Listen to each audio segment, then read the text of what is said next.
New digital machinery shop থেকে সবাইকে স্বাগতম। আশা করি বন্ধুরা সবাই ভালো আছেন। তো দেখতেই পাচ্ছেন বন্ধুরা, আমরা চলে এসেছিলাম মিনি রাইস মিল। তা বন্ধুরা, বাড়িতে বেকার বসে না থেকে আপনারা এই মিনি রাইস মিলগুলো নিয়ে একটি ভালো একটি ব্যবসা করতে প্রতি মাসে আপনারা 20 থেকে 25 হাজার টাকা ইনকাম করতে পারবেন এই মিনি রাইস মিলগুলো দিয়ে। এই মিনি রাইস মিলগুলো দেখতেই পাচ্ছেন, এগুলো হচ্ছে বাড়ির T20 ভোল্টের সাহায্যে চলবে। অন্য কোনো মিটার নিতে হবে না, আর কোথাও আপনাদের আর ধান ভাঙতে যেতে হবে না। তা বন্ধুরা, আমাদের স্ক্রিনে দেওয়া নাম্বারটি রয়েছে, অবশ্যই যোগাযোগ করে চলে আসবেন আমাদের শোরুমে।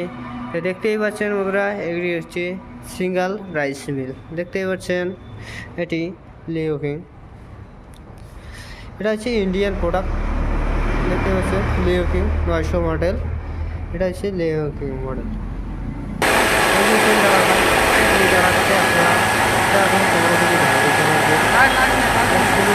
লাগানো রয়েছে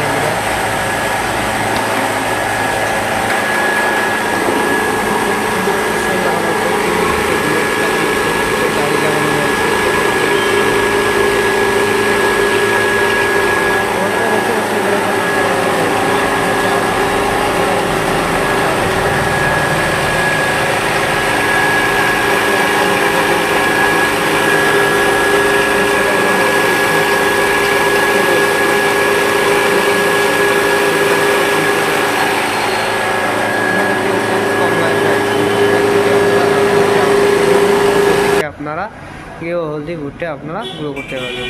এটা একটাই হচ্ছে Indian product 6W300 model, Habitex company. দেখতেই পাচ্ছেন বন্ধুরা, তাই দেখতেই পাচ্ছেন একটি ডালা লাগানো আছে। এই ডালাটিতে আপনারা 13 থেকে 15 কেজি ধান দিতে পারবেন। ডালাটা এখানে একটা সুন্দর একটি সেল লাগানো রয়েছে।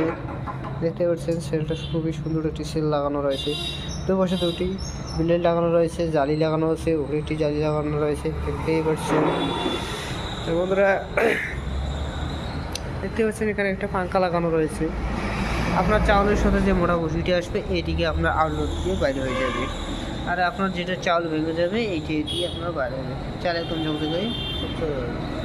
এদিকে দেখতে পাচ্ছেন আপনার আউটলোড দিয়ে আপনাদের ভুসি বাইরে যাবে। আর অপরে একটি দেখতে পাচ্ছেন গ্যারান্টার লাগানো রয়েছে। এই গ্যারান্টারটা দিয়ে আপনারা প্রিয় হলদি ভুট্টা মশলা আপনারা গ্রো করতে পারবেন।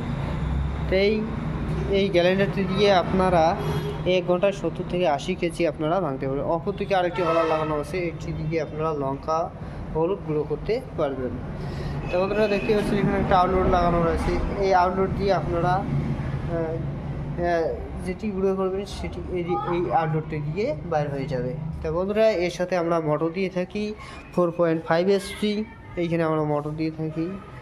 তা বন্ধুরা, আমাদের লোকেশন হচ্ছে কোচবিহার রেলওয়েটির পরে ইন্ডিয়ার পেট্রোল পাম্পের অপর দিকে আমাদের শোরুমটি রয়েছে।